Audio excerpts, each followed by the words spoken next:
Former Deputy Health Minister Dr. Lee Boon Chye and CEO of the Centre for Market Education, Carmelo Ferlito, called on Putrajaya to draw up a clear game plan to address the COVID-19 situation in the long term. They said the country could not afford to keep going through lockdowns as they were costly for businesses, employers and workers.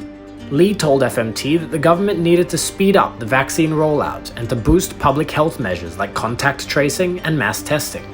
You could reopen the economy within 2 weeks if you locked down an area, did the contact tracing, quarantined people within 48 hours, and carried out mass testing.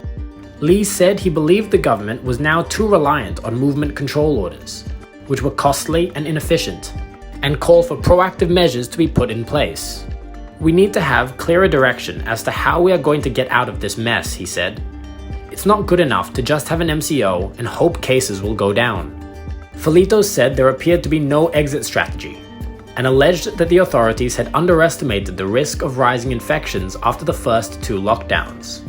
We need a clear medical strategy to cope with the possibility of cases rising without having to resort to yet another damaging MCO, which has severe effects on the economy and the livelihood and mental health of the people. He said he was not surprised by reports that hospitals and frontliners were at breaking point. The question is, have we done enough to boost our capacity to treat people? Other countries have invested in temporary hospitals.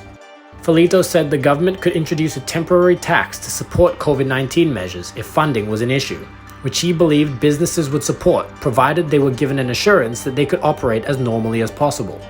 He also said that the government should allow the private sector to procure vaccines and cut red tape to encourage investments in private medical facilities to improve treatment capacities.